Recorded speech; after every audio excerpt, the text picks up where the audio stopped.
and welcome to this edition of Positronic. I'm Barry P. Cook.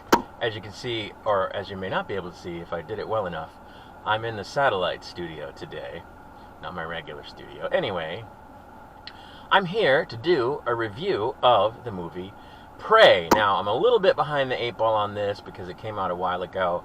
The thing is, I wasn't terribly interested in seeing it, but then of course it got a lot of crazy buzz, people coming at it from different directions because, oh, it's a female hero and she's a Mary Sue and she could never take a predator, but she takes a predator and they treat her like she's better than the guys, or she takes out guys, and you know, people saying different stuff about it, people who didn't even see it sometimes.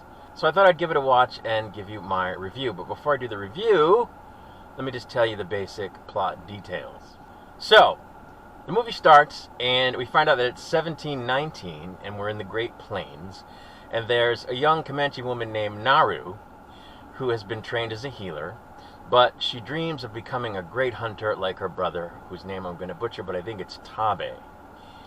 While tracking deer with her dog Sari, which I kept thinking she was calling her Siri, it was kind of weird, but anyway, she witnesses a predator spacecraft in the clouds, which, of course, she doesn't know what it is, so she likens it to the Thunderbird, which I guess is a Native American god or something of that nature.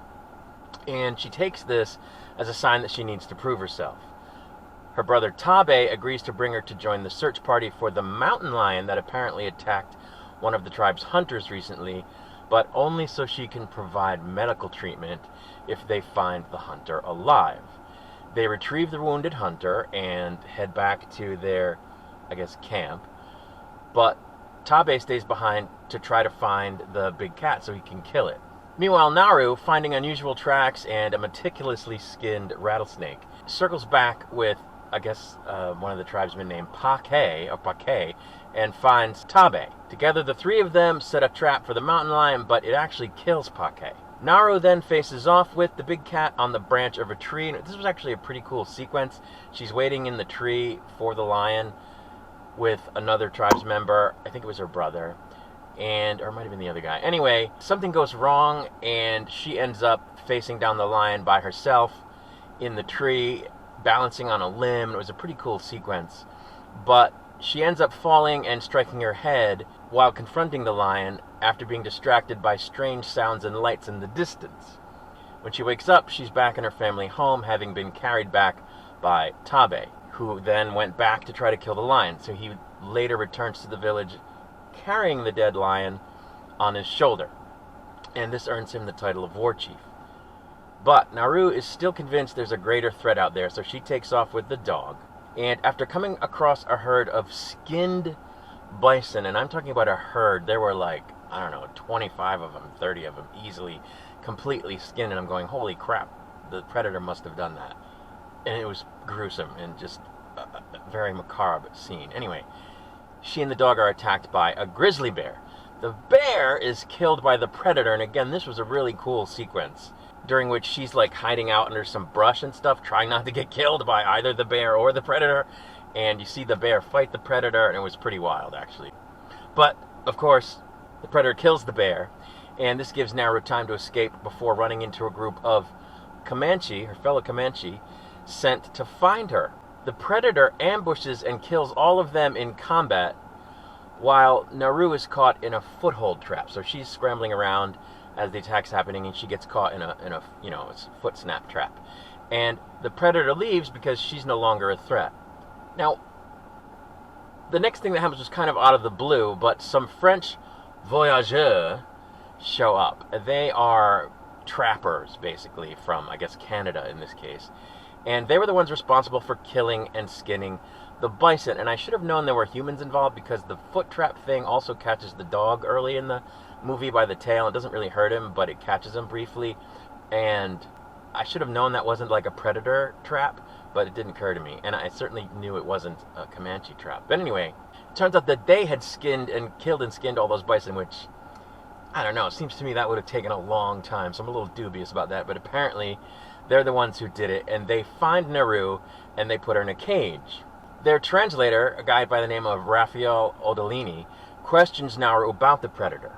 And apparently, he's familiar with their species. When she refuses to tell him anything, the lead voyageur reveals that he has Tabe captive and tortures him a little bit before using both siblings as bait for the predator. While tied to a tree, as said bait, Tabe admits to his sister that she had weakened the mountain lion, enabling him to kill it. So he basically says, I killed the lion, but really you weakened it first, and so some of the credit goes to you. I'm not sure how that happened. She never struck it. I don't know what happened there. Anyway, that I could tell. Anyway, I didn't see her strike it. Anyway, the predator kills most of the Frenchmen, while Tabe and Naru escape. Naru rescues Sari from the camp. He had been captured as well, and stumbles across a dying Raphael, who teaches her how to use his flintlock in exchange for medical treatment for his severed leg, which I was like, yeah, okay, medical treatment in the woods, you're gonna die. Anyway, his leg was like gone.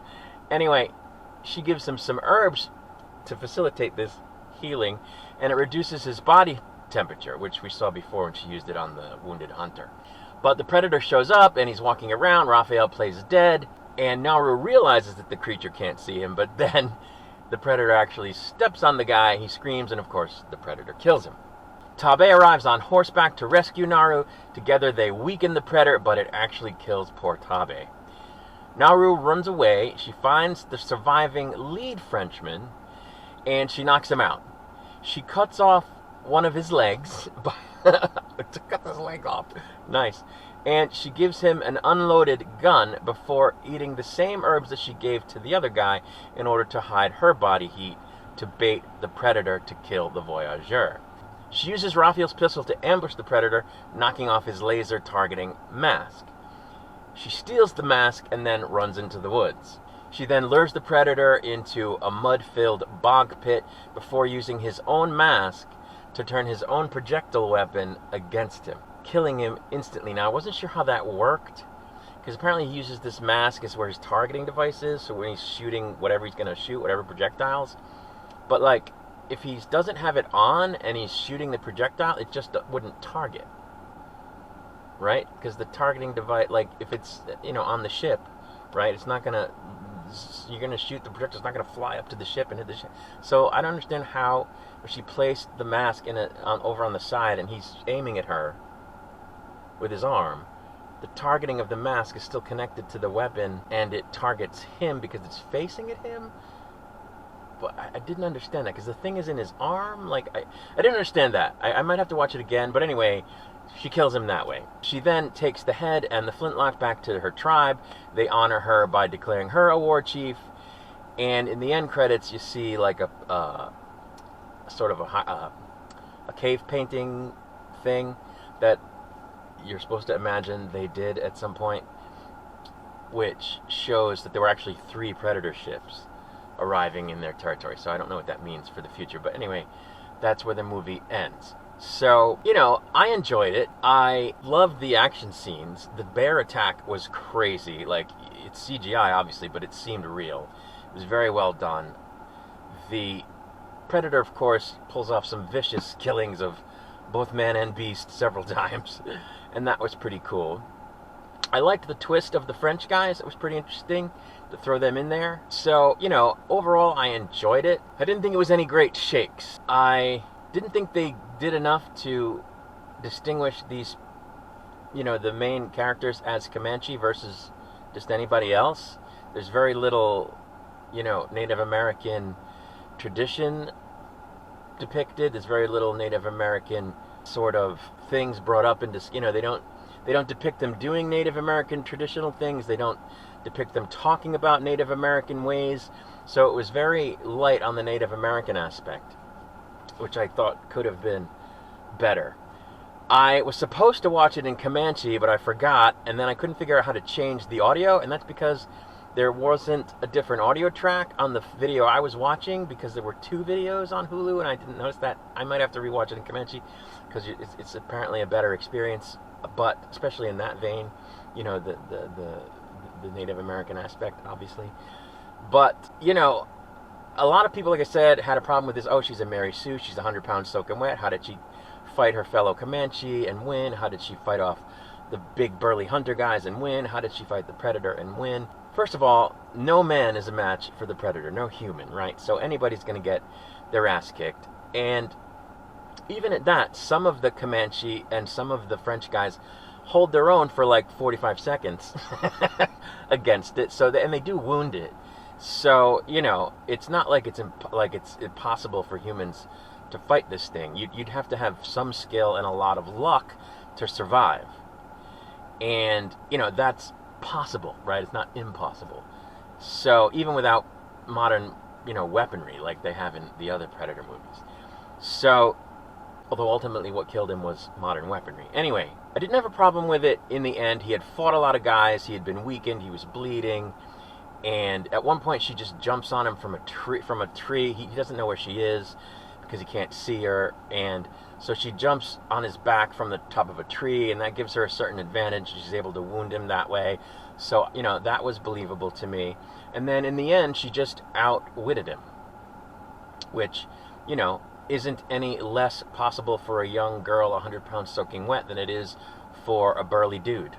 So I didn't see a problem there with her being female and small or anything. There was one sequence where I'm sitting there going, okay, this is not likely. Like, at one point in the movie, she fights a bunch of her own fellow Comanche, but they weren't big burly dudes. They were guys, but they weren't like these buff. They were slight, you know, and she holds her own against them, and she manages to subdue one because she manages to get on top of them when they're rolling around. It was sort of like I said, luck.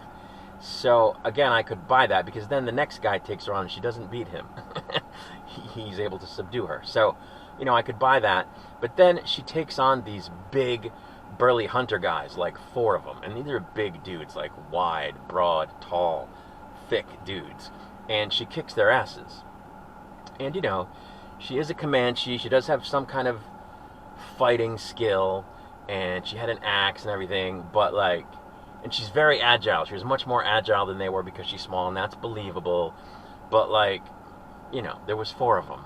You know, no. I wasn't really buying that. I thought that was a stretch. And to be honest, I would have thought it was a stretch for any of her fellow Comanche, you know, the guys. Because, again, they were very slight. So I would have been like, yeah, no, they would have wasted that dude. So I found that to be a little bit of a stretch, but not any more so because she was a woman. So it wasn't like they went out of their way to depict this woman as something impossible, but then at the same time, it wouldn't have been true of the guys. The guys in the movie would have had just as hard a time. So I didn't think it was an attempt by the producers or the writers or whatever to say, you know, she's a strong, powerful, stunning, and brave woman.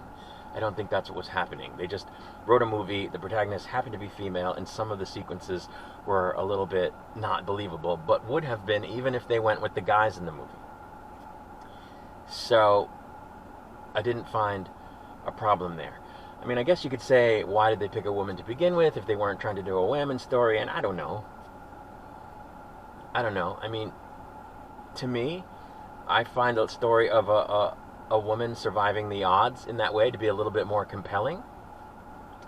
And, you know, it's a movie about an alien hunter. So I'm a little, I'm a little more likely to believe, you know, that a woman's a little stronger maybe than she should be. But I still thought, like I said, her taking on those 4 hunters was a bit of a stretch. I mean, come on. From a distance, taking them out with her skill as a bowman, as it were, or laying traps for them and outwitting them, yes. But hand-to-hand combat, one after the other, 4 guys, nah, I wasn't. Even though she's agile, nah, I wasn't buying it. But other than that, I thought the movie was realistic enough for a sci-fi, monster movie, basically.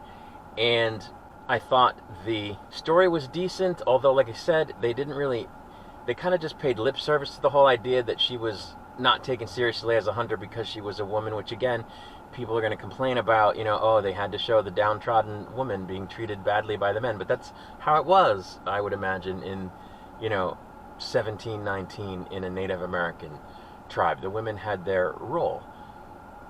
Although, as I'm saying that, I don't know. I'm trying to remember if I've had people who know better than me tell me that no, men and women were all hunters and equally everybody pulled their weight in all departments. I don't know.